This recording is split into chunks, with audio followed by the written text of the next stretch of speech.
energy. We are caffeinated. We can't sit still anymore. So this is a new look for us. Anymore? It's kind of like the AT&T bars, but there's only two of them. It's like you're down here and I'm up here. Yeah, knowing you and your little calves, you probably have risers in your shoes. I got the Skechers step up. Yeah, exactly. Exactly. We're super excited for our guest today. We've got Aniruddha Sharma. He is the CEO and co-founder of Carbon Clean, and they are focused on point source capture in the hard-to-abate industry. He and his partner came out of India in 2009 through university. In 2012, they moved the headquarters to London. They've been doing a lot since then. Raised $195 million, latest being their Series C, $150 million raised. I saw Chevron invested. So really interesting, kind of having those strategics in your raise. And Jeff and I are super excited to understand the technology. Because we see that as almost overlooked the point source. Everybody's really focused on taking CO2 out of the air, but what about stopping the emissions in real time? So thank you so much for coming on the podcast. We're really excited to have you, and I think the audience is going to learn a lot today. Superb. Luke, Jeff, thank you so much for inviting me here. It's, I'm so excited to be here and looking at the energy from your side. I'm almost minded to stand up myself. Yeah, you stand up too if it makes you feel better. I've got my own running shoes today, so we're on the same wavelength there today. No, it's really great to be here. And congratulations to you guys for actually working on one of these important areas and raising the awareness there. Well, I tell you, I'm excited because we talked to a lot. We were out in the market a lot, and there's a lot of conversations, a lot of press releases about, we're going to capture millions of tons, and by 2030, by 2050. I mean, what you're about to tell us, I think, is you're well past that. You're already doing it. You're not just raising in Series C. It's because you're raising because you've captured millions of tons. You're working on hard-to-abate industries. That's outstanding. So, yeah, we'd love to hear it. So, give us the background. Tell us the background. 50 sites, over 200 employees, multiple countries. What's been going on for Carbon Clean since 2009? Yeah, absolutely. So, it's been 15 years. We've been running as a business. What we provide is fully modular, replicable, scalable carbon capture for hard-to-abate industries like steel, cement, waste, refining, petrochemicals, chemicals. I mean, kind of the basic industry that we see all around us. And from my perspective, it kind of forms the engine of the economy. So we help them decarbonize them in a fashion that makes business sense today. Some just numbers: 50 operating sites in 12 countries, 200 employees. To date, we have captured 2.6 million tons of carbon dioxide from all sorts of emission sources. I mean, you talk about gas, waste, chemicals, process, power plants. So capture carbon dioxide from quite a few places, quite a few locations. I actually wanted to quickly touch upon the fact where you said that people are focusing on all sorts of interesting ideas of abating, removing carbon dioxide. But I think from my perspective, the way I see the whole carbon management space is it's actually a little bit like a bathtub that's been overflowing. So then just logically, if you have a bathtub that's overflowing, what's the first thing you do? Close the tap, right? And then you close the tap, you start to contain the situation, and then you start to do the cleanup. I think in the carbon management space, one of the things that I'm focused on, our group is focused on, and our shareholders are focused on is how do we close the tap? We have these immense number of chimneys out there all over the world. I mean, to give you an idea, 12 billion tons of carbon dioxide emissions today come from the heavy industry, hard-to-abate sector, that we cannot replace. I mean, we need cement, we need concrete, we need refineries, we need a couple of other things as well to live the life the way we live.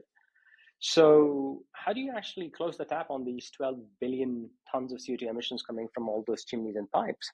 Well, carbon capture is the way. You capture the carbon dioxide using a modular equipment, and you start expanding it as you go and as you move towards 2035, 2040, 2045, 2050. In a fully modular fashion. I think one of the things I would say it's this technology or this area is extremely important for us as a society, is because I think the impact of climate change are pretty clear. But more than that, this is also an economic opportunity. If you think about all the countries all over the world are thinking about what's their decarbonization strategy, what technologies are they going to bet on, what are the winning areas they're going to take. And I think this is a huge opportunity to actually focus on, grow, and then export to all over the world. So it's not only just about saving the planet, climate change, and net zero. It's actually a huge economic opportunity to export a ton of technology as well. Yeah, so you're talking about the actual technology, development of technology and export it around the world, not just doing the carbon capture in one location and exporting carbon credits to somebody that maybe isn't implementing some of those things, or do you mean both? Both, actually, both. In fact, I think hardware is the one where there's a huge opportunity. So if you think about, like, if you have a hardware today that says made in America, I mean, just think about the value, right? I mean, the Europeans want to buy it, the Middle East wants to buy it, people in Asia want to buy it. It has huge value. So I think as a technology, as an option to decarbonize all these hard-to-abate sectors and industries all over the world, I think there's a huge opportunity out there, economic opportunity to go and capture all these markets. Those are out there. So yeah, I think we'll get into a little bit of your technology and what you're doing, but maybe kind of force rank the hard to abate industries. Of the hard to abate, what's the easiest, what's the hardest for you, and or is your technology agnostic and it can really kind of handle power production versus chemical manufacturing the same way? I mean, and again, we can get a little bit more detailed on your actual technology here in a minute. Absolutely. So I would say that there are two types of challenges. There is a technology challenge, which I'll come and talk about in terms of decarbonizing industry, heavy industry, hard to abate. But then there is a much bigger challenge that is a real estate challenge.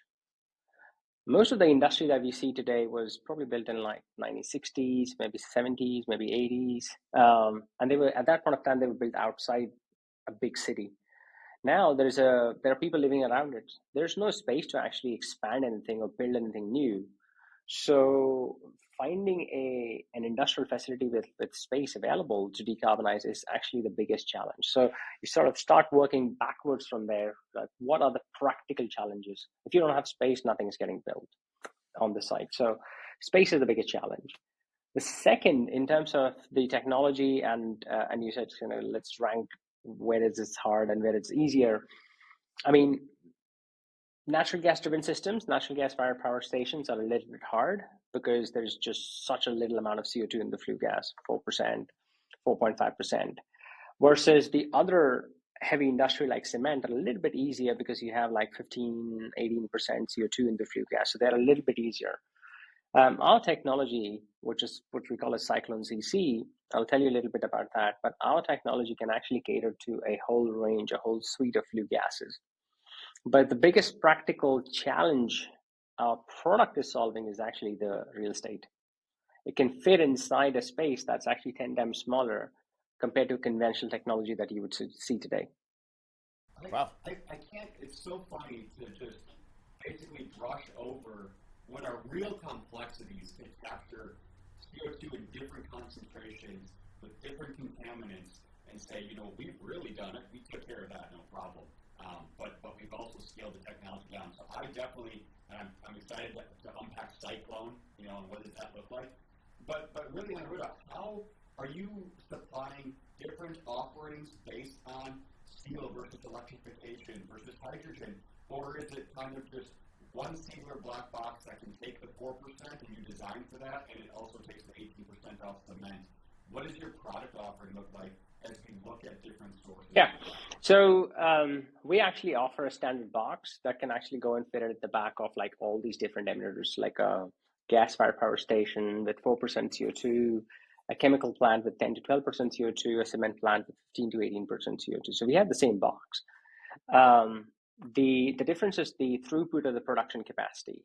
So for a natural gas fired power station, the same thing is 100,000 tons of CO2. For a cement plant, the same box, the same hardware is 300,000 tons of CO2. It's just the throughput is different. And the logic that we are actually putting it out there is the easiest logic is a car, right? I mean, the way we produce cars today is we design them once and we mass produce them. Now, it actually doesn't matter whether you use them as a single driver or whether you use them as HOVs with 4 people sitting in them. A throughput is actually almost kind of inconsequential. we are designing the systems exactly the same way. How do you produce standard modular boxes that you can produce on manufacturing lines, production lines, and then put them in different sites?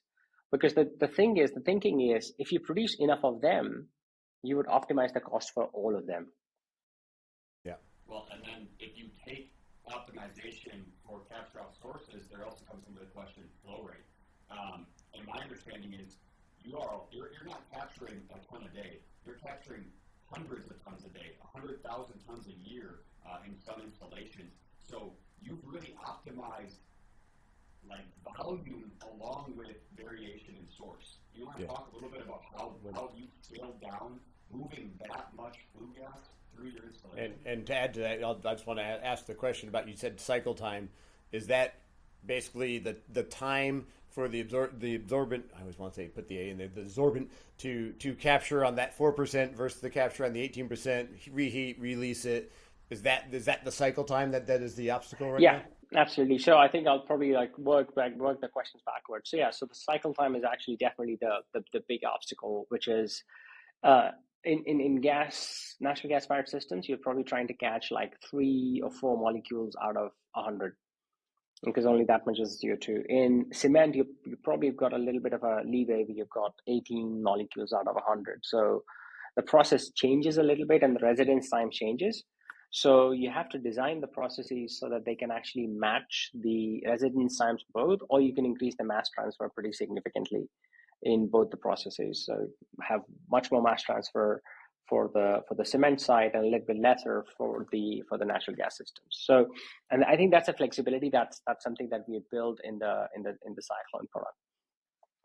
However, I would say when you think about these industrial systems, another factor, again, practical factor that you have to think about is the useful life. What is the useful life of the asset you're trying to decarbonize? It could be 10 years, it could be 15 years, it could be 20 years. I mean, we know for a fact that gas turbines generally go for some kind of refit, remod every 15 years or so. Versus cement plant, I mean, majority of them have been running for 30 years, 35 years. Steel plants, exactly the same, 30 years, 35 years. They have much more longer life. People keep upgrading them. So again, one of the other considerations you have to take in as a carbon capture technology or a product provider is what kind of asset you're trying to decarbonize and what's their life. And that impacts the cost life quite significantly. No, that's interesting. Well, so yeah, I want to pivot here a little bit, because it sounds like technology-wise, obviously you're constantly trying to get better efficiency out of. I believe you're an amine-based system, but you're probably spending more time on scalability, size, efficiency to kind of get more modular than you are on enhancing the efficiency of the solution. You've kind of quote unquote mastered that. You might be 5 steps ahead of where a lot of startups and new technologies are in that. Is that kind of accurate to say? And on that, that's where we want to get into. You I think you put it great on, so I'll let you put it out. But the amount of funding needed to ultimately get there, what we're really going to run across is the obstacle of steel production, absorbent production, and things like that. It's not it's the opportunity lost there to scale up than anything. So I threw 3 questions at you in there, but yeah, that was a lot. Exactly, that's a fair bit. Again, so I'll probably take them one by one. So I guess just on the funding. So how much funding is required to actually scale up the tech? Look, I think we've been super fortunate to have investors like Chevron, TC Energy, Equinor, Aramco, Wave Equity Partners, Marubeni, who have actually backed us up early on. And what's interesting, I can actually share with you, we have already actually put a product out for ADNOC in the UAE, where we're helping them decarbonize one of their gas-related assets today. So it's already happening. We've got a second one which has just landed in Canada, and that's again sort of going to decarbonize a power generation asset. So we are already starting to put these new technology, new products, all in a box solutions out there on the ground. You rightly said the challenge is constantly keep scaling up, right? I mean, how do you keep getting more and more out of that one box is absolutely the challenge that we would keep working on. but I think that's the fun of it. That's really where the engineering element comes in. We use the rapid prototyping process internally within the business, where you sort of split the technology into smaller parts and you sort of try and scale them up individually, rather than trying to think about the whole system in one place. So I think, So before we go to supply chain, I mean, maybe that's the place where you talk about iterating your technology, but how did you go from 0 to 1? And for our audience, if you go back some videos, we walk through basically your standard aiming capture. And just the sheer size it's mind-boggling. When you talk about space, and you're, once again, just throwing out so casually, the black box, we just add on a box. But we're talking huge towers and the cycle time. And so now you're improving the black box. How did you even get to the black box? What is different for your product than for what traditional aiming looks like, that is very large, very energy intensive, and not all that efficient? Yeah, thanks for bringing me back to that, Luke. I'm sorry, I almost sort of forgot. I didn't actually speak about that. Carbon capture, to be honest, has been around for 50 years, right? People started working on carbon capture, the amine process that you said, as a mechanism to purify natural gas in 1960s. When you produce natural gas, it's kind of a little bit of an impurity, carbon dioxide, sulfur, a few other things. So you put an amine tower in, you run the natural gas through the system, you remove the CO2 and other impurities, and voila, you get a clean product that you can sell it onto the gas pipelines. That's really where it started. Majority of the companies, and including our competitors in this space who started building these large carbon capture plants, adapted the technology from there to here, just like copy paste. And it had two impacts. One is you got to build really, really tall equipment, right? I mean, you talked about the equipment. An average carbon capture plant, the height of the towers, these amine towers, could be 60 meters, 70 meters, quite easily. I mean, US may still be possible. I can guarantee no municipality in Europe is actually going to allow an ugly tower structure just outside the city. It just ain't going to happen. So there's major challenges. So 60, 70 meter tall towers, 5,000 square meters of space required to build a facility. It takes 3 years to build, 2 years to design. So it's kind of 5-year turnaround cycle. So that's how everyone was building, and the whole world was running like, well, we're going to build, we're going to build, we're going to build. We actually took a step back from this approach for two reasons. One is it's very hard to play in this space as a startup. If everything's to be built on site, you need cranes, you need people, you need construction equipment. I mean, what is a startup going to do in there? It's really hard to actually break into that space. So we said, okay, we got to come out with a completely different product in this space. So that was one thinking. The second challenge that a lot of customers were telling us, hey, look, these devices consume a lot of energy. And that made sense because these devices were designed for operations at a wellhead, where you have almost kind of free natural gas and you're just cleaning it up. So nobody really cared that much about the energy. They were still cheap. But when you're trying to run it at an industrial site, it becomes fairly expensive to run because energy is not cheap. Somebody's got to produce it somewhere, put it on a pipeline, put it on a wire, and then get it to your site, and then you use it. So we said, okay, so massive construction time, lead times, 5 years. I think that's a problem. And the second is energy, and that's really where we started working backwards. The first challenge was, how do we increase the mass transfer to reduce the size? The reason these things are so tall, like 60, 70 meters, is because they don't have faster kinetics. They don't have faster mass transfer. If I can be a little bit more physicsy here, you have a chemical that's literally falling from the top, and you have a gas that's rising from the bottom inside an amine absorber. It takes about 33 seconds for them to react and absorb the CO2.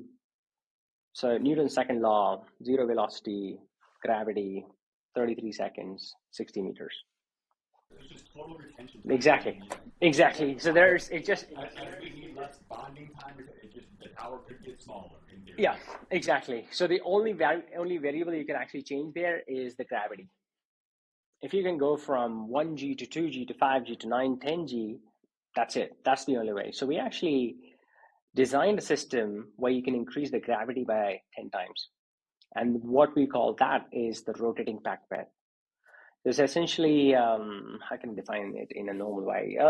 It's like a washing machine, right? It's literally like a washing machine. So, scientifically speaking, washing machine is a mass transfer device where a droplet of detergent moves through multiple layers of clothing and keeps removing the dirt as it moves through different layers. We do exactly the same thing. We've got a rotating washing machine type system where the flue gas and CO2 react. And because it's rotating 9 times the acceleration of gravity, you increase the mass transfer and you absorb much more CO2, much more quicker, much more faster. Impact, the product is Cyclone, that is 10 times smaller, consumes 35% less steel, 50% less concrete in the process, saves about 25% operating cost in the whole system. That's the output. Height. I mean, it's literally rotary. Wow. Is that now? Yeah. Does that further improve with further advancements in the absorption rate of amine?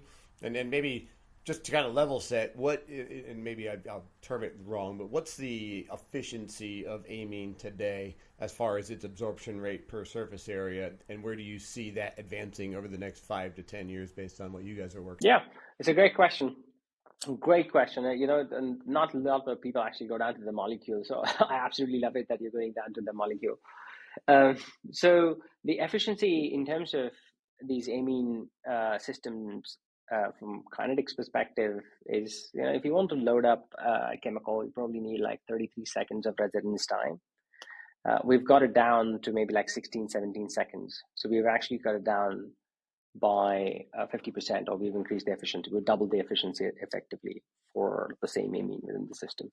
Just the technology. So that's one element of it. The second element of it is just how quickly can you actually deliver it, because then it goes to the project efficiency. I mean, if you have to run a project for 5 years, I mean, you're talking a long time, a long, long time. When we delivered our first unit, we actually built it in 4 days. Yeah, 4 days. Wow. Because a lot of you see a lot of on-site construction assembly. You do your own manufacturing. You just partner with somebody and they just turn it out. Contract manufacturing, 4 days. So the model today is contract manufacturing. Yeah, that's outstanding. So let me, if you've doubled the absorption rate, does that require twice as much energy to heat it to release it? So do you have a higher level of energy, or can, with the same level of energy input, heat input, can you release that CO2 from the absorbent in the same amount of time, or is that cycle time slow down because it's more absorbed? We could do better. We can actually release it the same with the less amount of energy into the system. Wow. So all net, you have twice the cycle time with half the energy cost for twice the amount. Same amount of CO2 that's getting out of the system. Yeah, exactly. That's outstanding. Well, and I guess this kind of explains why you're so quick to move on to what prevents us from scaling and from growing, and it's not the tech, and so many groups out there are fumbling with their technology. Makes sense. You got over that roadblock. So I guess that is what's next for Carbon Clean is how do we scale? If we can produce quickly, what becomes our bottleneck? And it probably is supply chain. Exactly. You're absolutely right. I mean, I think given where the world is right now, and probably where it's headed, I think supply chain is going to be the topmost challenge in terms of scaling any kind of new tech in almost any space. There's just not enough people producing enough steel. There's just not enough people bending enough steel. There's just not enough workshops out there. Just not enough welders out there. I think I was actually speaking to somebody in the US when I was there last time around, and they said just in the United States there were about 86 gigafactories under construction as of September 2024. 86, and these are gigafactories, are massive projects, right? 400 million per factory, maybe more than that. I mean, one of them I visited was just huge, out of this world, like 6 football fields.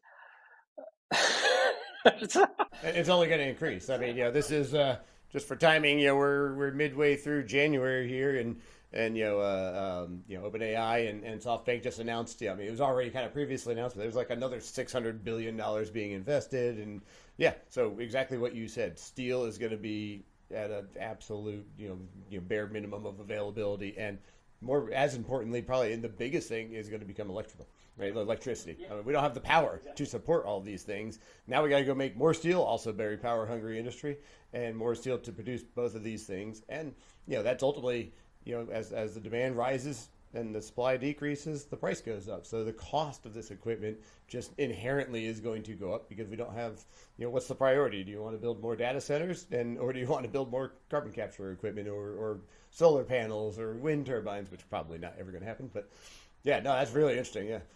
And I guess what is your target? I mean, do you have, when we talk about that, like how much CO2 does the United States need to be capturing, and what does it take in terms of investment to get there? I'm assuming you guys have some goalposts. So I think just for company as Carbon Clean, we have set a target for ourselves that we will decarbonize 1 billion tons of carbon emissions. So world today emits 43 billion tons, something like that. We want to decarbonize 1 billion tons out of that. So that's really the focus, the ambition of the business. Go get hard, become really absolutely the most scalable business out there in this space. What's the target year to get to the billion? Well, it depends how fast we keep scaling it up. As of now, the objective is to probably get there in about next 10 to 12 years. But that would need a lot of focus, and not everything will probably be controlled by us. So, for example, policy certainly will not be controlled by us. The amount of investment that goes into the space certainly not be controlled by us. All the supply chain around what needs to happen around decarbonization, carbon management, carbon capture is kind of a smaller piece of that whole umbrella of carbon management. Whatever happens in there, I think will probably not be controlled by us. But I think all of those three things need to be just pushed forward to actually make this happen in a very big way.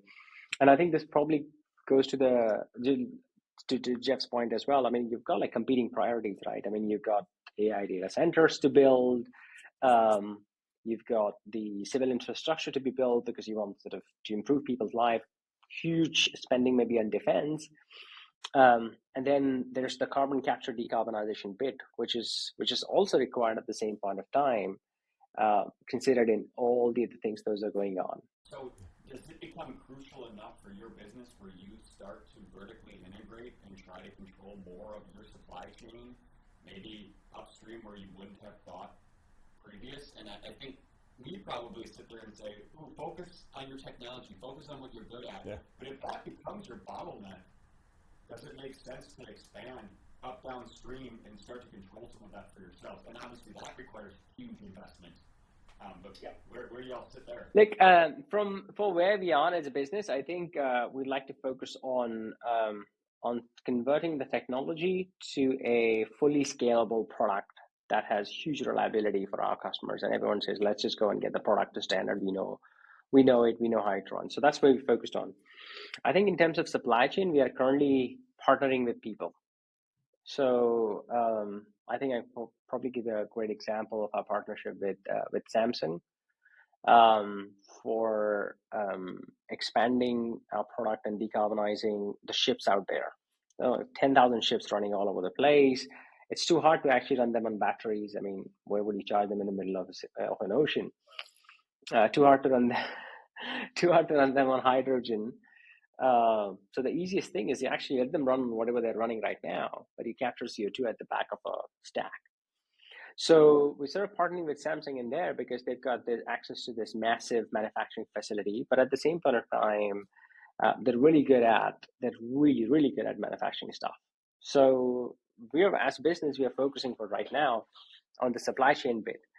But to give you an example of how important the supply chain bit is, and this is probably true for scaling other climate tech as well, but specifically for carbon capture, the current commitments and projections on projects for carbon capture is to probably go from 50 million tons per year of CO2 capture today to about 400 million tons over the next 10 years. That's really where people want to get to.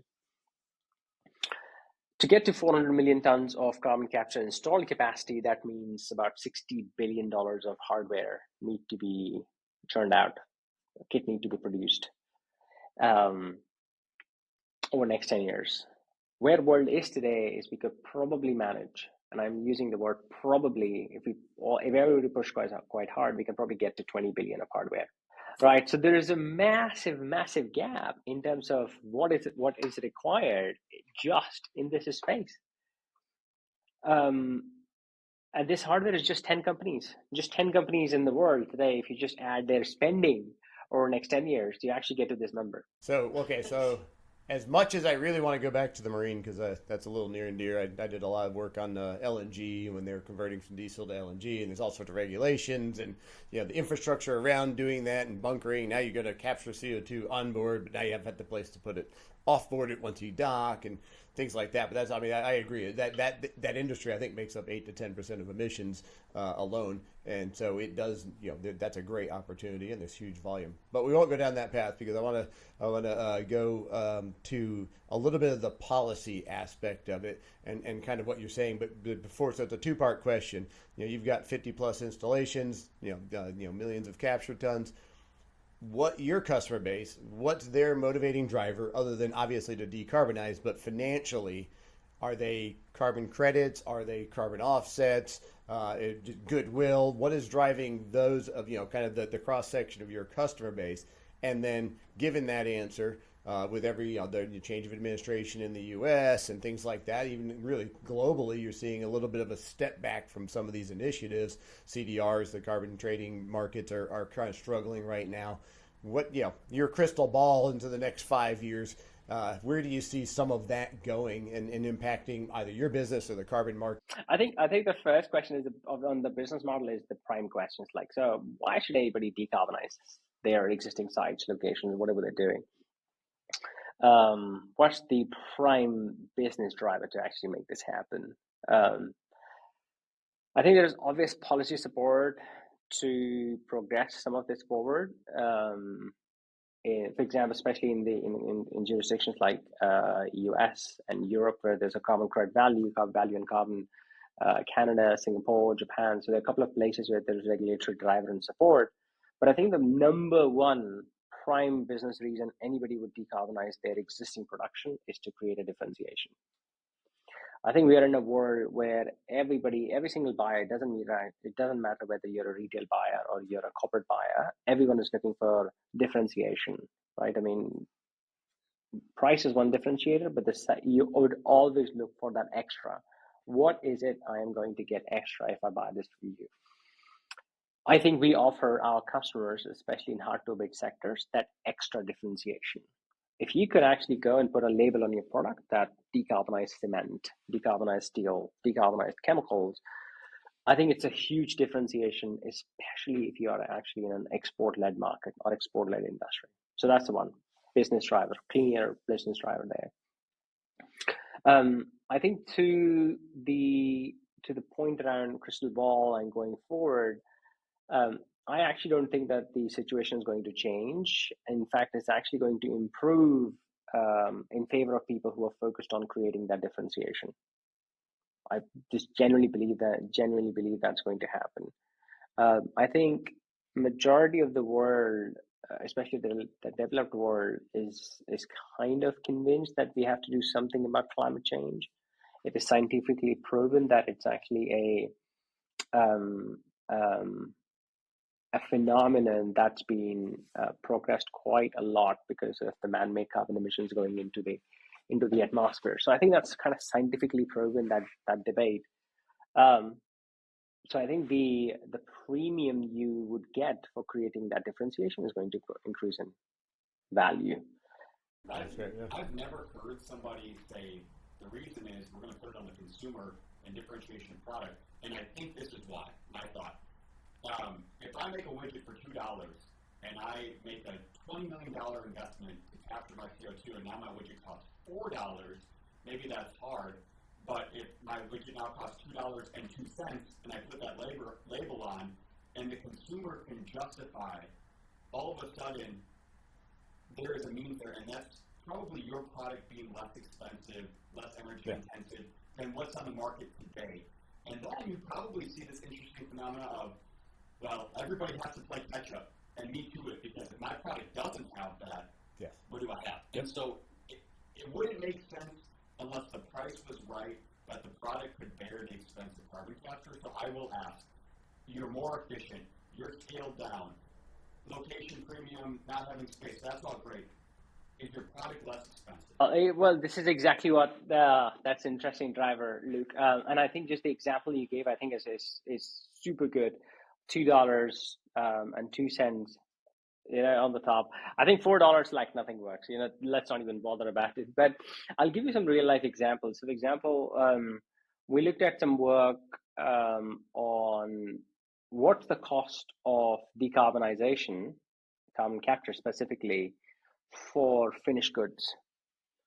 For example, a house. You're buying a house, $250,000, and I understand it's on the lower range, but that's really where this is kind of a little bit of a OECD average. But so if you're buying in a house, like we don't all live in London like you with those really low housing rates, Exactly. Oh wait, no, it's not that. Exactly. Well, housing pricing going up is a kind of separate conversation altogether. But yeah, I mean, if you look at like a $250,000 house, the actual cost of decarbonizing cement and steel and a couple of other things like glass that goes into it, the actual cost of decarbonizing all of those things, the actual impact on the house is less than 3% cost increase. So similarly, the thing is, like, if you have a 35,000 euro BMW car, if you're buying in Germany, the actual cost of decarbonizing that car is 247 euros. It's like 1%, less than 1%, to be honest. So the challenge is not whether we will find customers who are ready to pay 3% extra or 1% extra. The challenge is to actually find 5% conscious customers who are ready to move first. And as you know, once those 5% customers move, once you actually get into scale, the cost will actually match. I mean, if you think about this, is exactly what has happened on every single major transition project, right? I mean, think about when we were producing oil and gas, the costs come down. Solar, the cost was super high, now it came down. Wind, super high, it came down. Batteries came down. EVs came down. So I think there is a proven track record that if we can mobilize those top 5% buyers quick enough, you build a scale like. Yeah, I mean, our mindset here is kind of always the same, and it ties exactly with that. But we like to say you have to be in the black if you want to be in the green, right? There has to be a profitable model, and so when you talk about carbon capture, especially at large scale like this, we can't be reliant on carbon credits and tax trades and things like that. How they're important short term. They're important to bridge the gap of getting the investment going, enabling somebody to put that level of capital investment today that might not otherwise do it. But the real aspect of the key to it all is what you said. We've got to be able to sell it at a premium price because it's now a premium product versus competition. That's how you get your money back out of it long term. So I'm supportive of short-term government intervention on that, if you will, subsidies and things like that. But just capturing CO2 and sequestering it and doing that for the next 100 years, and the government paying for it, subsidizing it, it's just a tax on society globally that is not sustainable. And so we have to, exactly what you said, we've got to get to a level of scalability where the product, this house might cost 2 to 3% more, but the grand scheme of things, you're in a better position. You can sell it at a premium, or the ones that aren't doing it can't sell, and that's ultimately how we get there. And I love that. That's a great philosophy. We've talked about it on this podcast with different consumer brands. A lot of it is just educating your customer. Yeah.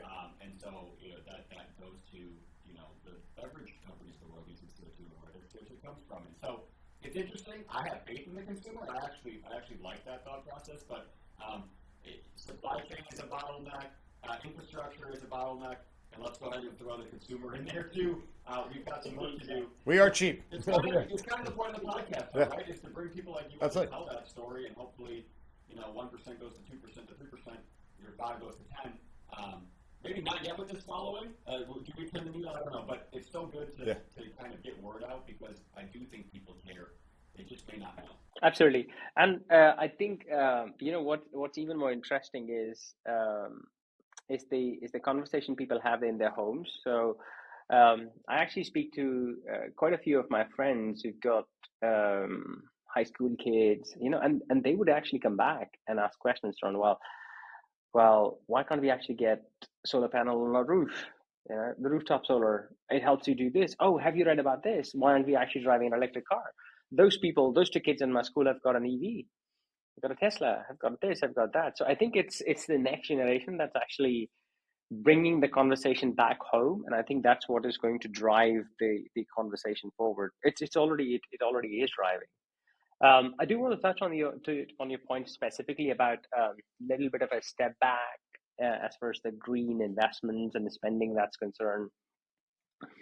I mean, the way I see it is I see it as a little bit of a rebalancing rather than a step back. If you think about decarbonization, it's a $2 trillion industry there. And you've got the electrification through renewables, you've got carbon capture, you've got hydrogen, multiple colors now. I don't even remember how many colors are there for hydrogen, but people are favoring one or the other. I personally believe that people should be actually worried about a single score, which is the carbon intensity, rather than colors. And maybe that's what's going on. As you said, nobody's got a crystal ball, so it's too hard to actually say what the outcome will be. But hopefully people will land up at a place to say, okay, so this iPhone sort of is whatever used to produce X tons of CO2 per iPhone. In 2026, the next version will reduce it by 20%. In 2028, it'll reduce by another 20%. And then, move towards neutrality. As a consumer, I'm actually happy to pay for that. A pathway towards reduction. I actually don't care if it comes from blue, green, pink, turquoise, orange. Not my problem. Just show me a mechanism. Solve the problem, yeah. Solve the core problem. Yeah, I didn't want to put it into existence when you were talking about it earlier because it would be horrible. But you talk about what if we started mandating in order to do carbon capture because it is energy intensive, we start having to label it green carbon capture because you can only carbon capture with renewable energy only. That would be horrible. You'll kill it, and that's what's happening to hydrogen. Hydrogen's got enough obstacles already. We don't need the flag of colors to go along with it and saying this one's bad and this one's good. Let's get hydrogen to market, and then let technology and innovation develop it better. Ironically enough, I saw a clip this morning from Chris Taka, who leads Low Carbon Capital, who's been on Shark Tank people, and he's very environmentally forward, and he's talking about how environmentalists are getting in the way of making things better in LA with homes right now. And it's so funny. He's like, I'm battling with the people that I align with so closely, and like the whole mission of my fund is this thing, and yet we're creating barriers to accomplish exactly what we want to do. Sometimes you got to get out of your own way. Yeah, no, absolutely.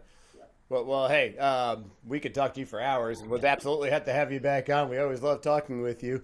But who should be contacting Carbon Clean? And how do they connect with you guys? What industries, what markets, what CEO, whoever's sitting here listening to this, going, I need this. Who do you apply to, or who should be contacting you guys for commercially? Hey, look, anybody that's interested in decarbonizing an industry, just contact us. My name is Aniruddha Sharma, first name dot second name at carbonclean.com. Just send me an email. We are a super responsive company, driven by a single mission that we want to decarbonize hard-to-abate sector. So if you've got any kind of process plant, you're burning any kind of fossil fuel, just give us a call. We can come in pretty quickly and help you decarbonize. Volume wise, does it matter? Scalability. What's kind of a minimum threshold of your carbon emission that you really kind of get started at? I would say probably. You would probably want to do this to get to some kind of commercial outcome. I would say at least 30,000 tons per year, 100 tons per day. I think it's a good number to get started. And then plenty of opportunities. Yeah, basically every industry out there. Yeah. Well, exactly, and then and we've got the units it's all modular, so you can say, well, actually, I like one, so you can have one for 50,000, and then you say, well, I like another one, and you can have one of them for 50,000. You say, well, actually, I want to go a little bit bigger. Can I have one for 100,000? You can just add on the 100,000. So that's the beauty of technology. It's fully modular. It's like Lego block boxes that you can add one after the other. And interestingly, if you're worried about what's the pathway towards lowest cost of decarbonization, and we see a lot of our customers actually come to us and say, so how should I be solving this? The first thing I say is, don't put all your eggs in one basket. Buy a little bit of carbon capture, 5% decarbonization. Buy a little bit of renewables, 5 to 10%.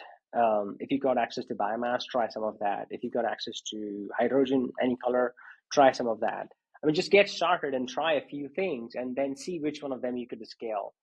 Because most likely answer is you'll have to probably pull 2 or 3 levers. And hardly it's going to be the case that just one lever works for you. So we would absolutely work with you and would sort of help you get to that position by providing a modular equipment that can allow you to scale up as you want. Well, Aniruddha, we appreciate it. It was a lot of fun and a long episode, but I think packed with really information. So, I could keep going, but yeah, for sure. But you're on London time, so it's all good. We'll let you run. Thank you so much. We do hope to have you back, and best of luck, future success to Carbon Clean and the work that we're doing. Well, this was amazing. Thank you, Jeff, and then all the best to you guys. I think just keep bringing this up and keep the energy up.